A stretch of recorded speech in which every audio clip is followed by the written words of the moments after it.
माननीय शरद पवार साहब, उद्धव ठाकरे जी जो भी आ रहे हैं, श्री साकेत गोखले साहब,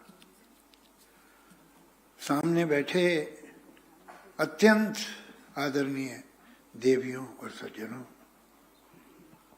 और आज की बारात के दूल्हा संजय राउत साहब, ये इंसान के शरीर में जो उसके सर के अंदर एक चीज होती है जिसे हम मस्तिष्क कहते हैं, दिमाग कहते हैं, ये एक अजीब कंप्यूटर है। ये हमारे जन्म लेने से पहले चलना शुरू कर देता है और फिर हम जन्म लेते हैं तो ये 24/7 चलता ही रहता है। हम सो जाएं, हम बेहोश हो जाएं, हमारा मस्तिष्क जो है, ब्रेन जो है, वो चलता ही रहता है। वो सपने देखता है, कुछ करता है, लेकिन काम करता रहता है। और कभी कभी जब हम मेडिकली डेड अनाउंस कर दिए जाते हैं, फिर रिवाइव होते हैं, तब भी वो चल रहा होता है।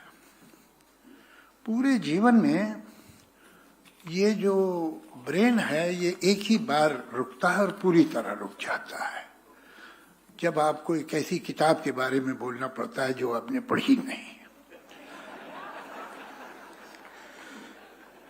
अब अगर आप पुस्तक के बारे में नहीं बोल सकते तो फिर चॉइस ये होती है कि पुस्तक को लिखने के वाले बोलिए। मैं घड़ी नहीं मेरे पास, लेकिन शायद अभी आईपीएल मैच शुरू हो गया होगा, कई दिनों से रुका हुआ था। हमारे संजय जी भी बाई टेम्परामेंट T20 के प्लेयर हैं।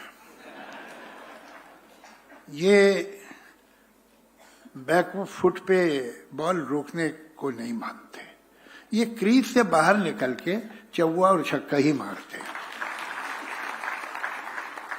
और इन्हें डर नहीं लगता कि हो सकता है स्टंप भी हो जाए, मगर ये तो बॉल को बाहर ही निकालने की फिक्र में रहते हैं। मेरी इनसे कैसे परिचय हुआ और कैसे इतना मोहब्बत का रिश्ता बना, ये मैं थोड़ा सा आपको बताना चाहूंगा। जैसे किसी भी जनतंत्र में एक असेंबली, एक पार्लियामेंट की जरूरत है, अलग अलग विचारधारा की पार्टियों की जरूरत है, उनमें इलेक्शन की जरूरत है। एक अगर हो सके तो ईमानदार मीडिया की भी जरूरत है।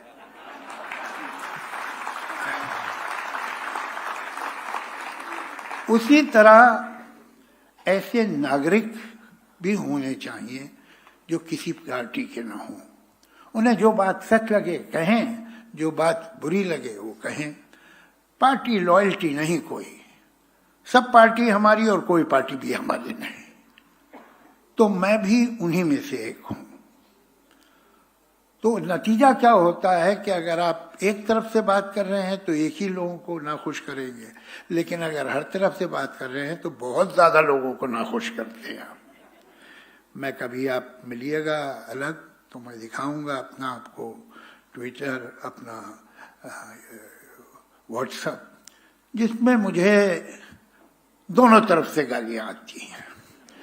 ऐसा नहीं है, मैं बहुत थैंकलेस हूँगा और ये ना कहूँ कि बहुत से लोग अप्रिशिएट भी करते हैं, बहुत से लोग हिम्मत भी बढ़ाते हैं, तारीफ भी करते हैं, प्रशंसा भी करते हैं। लेकिन ये भी सच है कि मुझे इधर से भी जो एक्सट्रीमिस्ट गाली देता है और उधर का एक्सट्रीमिस्ट भी गाली देता है।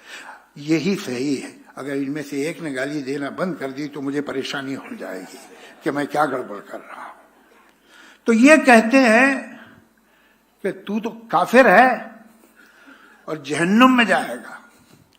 वो कहते हैं जिहादी, पाकिस्तान चला जा।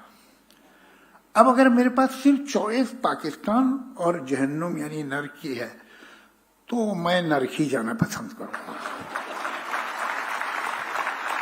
अगर यही बस चॉइस है। तो हुआ ये कि जब से मैं मुंबई, तो मैं आया था 19.5 साल का था।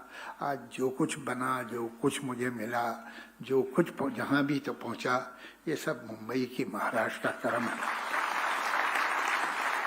वो तो मैं 7 जन्म भी नहीं उतार पाऊंगा। तो इतने ये पहले तो हम दूसरे कामों में, ये पीछे पिछले समझिए 30 वर्षों में कुछ होश आया कि भाई ये सब भी सोचो क्या हो रहा है देश में। तो ये सब बातें शुरू हुई तो हुआ ये कि पिछले 30 वर्षों में 4 बार मुझे पुलिस प्रोटेक्शन मिला और मैंने मांगा नहीं कभी। मैं जब घर वापस आया किसी रिकॉर्डिंग से, शूटिंग से, तो देखा पुलिस बैठी हुई है। तो हमने भाई क्यों? तो कहने नहीं, वो हमें कमिश्नर साहब ने कहा है कि आपको थ्रेट परसेप्शन है तो हम आपको बिठा रहे हैं। 4 बार में से 3 बार मुझे मुल्लाओं की वजह से मिला। ये बिल्कुल रिकॉर्ड पे है। पहली बार जब एएन रॉय साहब थे यहाँ के चीफ ऑफ द पुलिस, उन्होंने दिया था और तभी मेरी उनसे मुलाकात हुई। मैं तो जानता नहीं था, मैंने ऐसे तब तक कोई काम किए नहीं थे कि मुझे पुलिस से मिलना पड़े। और ये 3 बार के बाद एक बार ऐसा हुआ कि दूसरी तरफ से आ गया और जो इल्जाम मुझ पे लगा था वो ठीक नहीं था। तो मैंने सोचा अब ये 20-25 लोगों को मैं कहाँ अलग अलग जवाब दूंगा और मैं बताऊंगा कि मैंने क्या कहा था और क्यों कहा था। तो मैंने एक आर्टिकल लिखा, वो तो मैंने इंग्लिश में लिखा था, लेकिन मैंने सोचा कि इसे छपना कहाँ चाहिए और मेरे ध्यान में आया एक अखबार। तो मैंने उसे मराठी में ट्रांसलेट करवाया और मैंने फोन किया संजय जी को कि आपसे मैं मिलना चाहता हूँ, कहने आ जाइए। मैं इनके ऑफिस गया सामना में। मैंने कहा कि सर मैं एक आर्टिकल लेके आया हूँ जो मैं चाहता हूँ सामना में छपे, कहीं और छपे ना छपे। और मैंने इन्हें दिया। वो आर्टिकल 2-3 पेज का था, इन्होंने 5 मिनट में पढ़ लिया। कहने किसने ट्रांसलेट किया है? बहुत अच्छा ट्रांसलेशन है। मतलब पहली तारीफ मेरी नहीं हुई, जिसने ट्रांसलेट किया था उसकी की आपको याद होगा। तो मैंने कहा जी बताया मैंने कि फला ने बहुत अच्छा है उसने किया है। तो अभी तक मुझे नहीं मालूम था कि ये छापेंगे, कहेंगे हाँ छाप दूंगा कि नहीं। तो मैंने कहा सर फिर मैं तो चाहता हूँ कि सामना में आए, इसलिए कि जो मैंने कहा लिखा है दिल से लिखा और यही सच है। तो कहने दिल से लिखा है और सच है तो हम ही छापेंगे और कौन छापेगा। तो वो सामना में छपा। उसके बाद वो और भी बहुत जगह छपा जो बड़े बड़े पेपर्स हैं। लेकिन मैं आपको एक बात बताऊं कि हर पेपर ने, हिंदी के भी इंग्लिश के भी, मेरा एक सेंटेंस कहीं से काट दिया, एक पैराग्राफ कहीं से कम कर दिया। वो पूरा आर्टिकल सिर्फ सामने में छपा। ये सच। तो मैं तो इनका भक्त हो गया, आंखें खोल के, अंध भगत नहीं।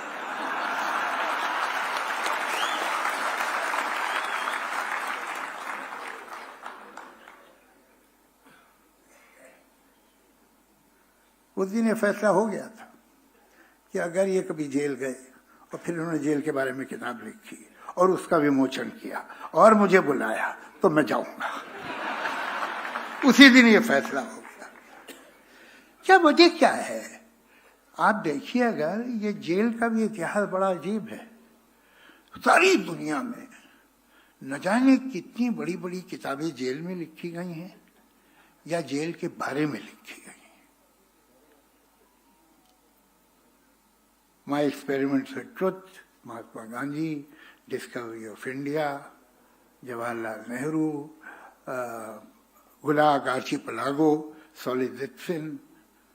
पोइट्री भी बहुत जबरदस्त की गई है। एक वो है एडवर्ड किंग, उसने my poems in jail. Faiz Ahmad Faiz जो अनडिवाइडेड इंडिया का बहुत बड़ा पोएट था, वो उधर पाकिस्तान में रह गया, उसकी पूरी सजा भी मिली उसे, ज़्यादातर जेल में रहा, नहीं तो देश निकाला मिला, बाहर रहा, बैरूत में, इंग्लैंड में, जहाँ भी। उसने जेल में बहुत बरस काटे और जेल पे बहुत कविताएं लिखी। मैं 2-3 लाइनें आपको सुनाता हूँ कि कैसे उसने जेल की सुबह को डिस्क्राइब किया है।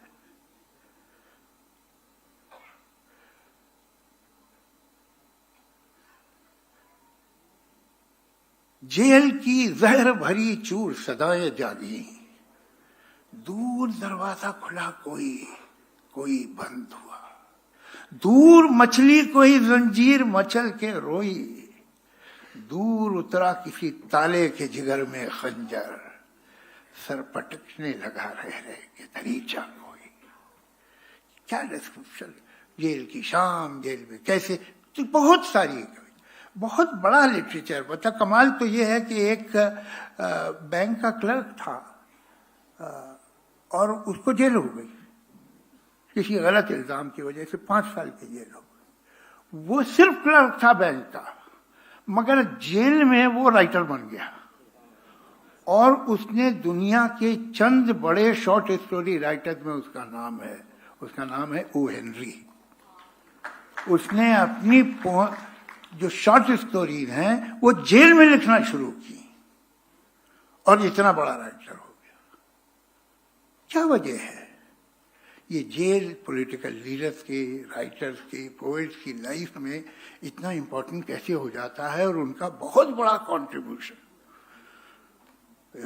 ऐसा होता है। जब वो जेल में थे तो या वो किताब उन्होंने अपने जहन में बनाई थी, सोच में बनाई थी, या लिख ली थी। आजकल तो शायद लिखना मुश्किल होगा, इसलिए कि मुझे बता रहे थे संजय जी के अंदर तो पेन ले जाने नहीं देते हैं। पेन बहुत बड़ा हथियार है ना, ये सच कहते हो, बहुत बड़ा हथियार है, इसमें कोई शक नहीं। इसका घाव जो है वो सदियों में भी नहीं भरता। तो इन्हें पेन नहीं ले जाने दिया गया था, तो फिर इन्होंने याद किया होगा, सोचा होगा और बाद में लिखा।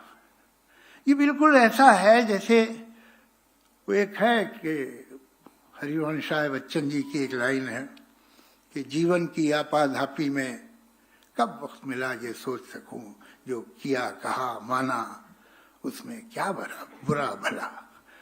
ये जीवन की आपाधापी आपको सोचने का मौका ही नहीं देती। जैसे कि हमारे जो चरिंदे हैं, वो जानवर जो चरते हैं, वो जब जाते हैं मेडोज में, घास के मैदानों में, तो जल्दी चल लेते हैं जितना भी हो सके। लेकिन जब वापस अपने ठिये पे आते, अपनी जगह पे आते हैं रात को, तो फिर बैठ के वो जुगाली करते हैं। वो जो उन्होंने निगल लिया था जल्दी में, उसे वापस मुंह में लेके चबाते हैं और उसको पूरा मजा लेते हैं। शायद हम लोग भी जुगाली करते हैं। जिंदगी तो इतनी तेज गुजर रही है, इतना कुछ हो रहा है, कहाँ वक्त मिलता है कि ठहर के देखें, सोचें उसके बारे में। एक जिंदगी एक रेलवे स्टेशन की तरह हो गई है कि जहां हम अपने डब्बे ढूंढ रहे हैं और डब्बा मिल गया तो सीट ढूंढ रहे हैं। वो तो जब मिल जाती है, जब ट्रेन चलती है, अब कुछ नहीं करना है, तब सोचने का मौका मिलता है। तो शायद बड़ी गलती करते हैं हुकूमतें पूरी दुनिया की कि ऑपोजिट लीडर, ऑपोजिशन के लीडर्स को जेल में भेज देती हैं, उन्हें सोचने का मौका मिलता है। ऐसा नहीं करना चाहिए, उन्हें बिजी रखो बाहर। तो मैं अब ये तो नहीं कह सकता कि संजय जी फिर आप जेल जाए तो फिर एक किताब लिखिएगा, लेकिन ये जरूर कहूंगा कि ये किताब लिख के आप हमारी कम्युनिटी में, राइटर्स की कम्युनिटी में आ गए हैं, तो अब हम उम्मीद करेंगे कि जेल के बाहर भी आप लिखते रहेंगे। धन्यवाद।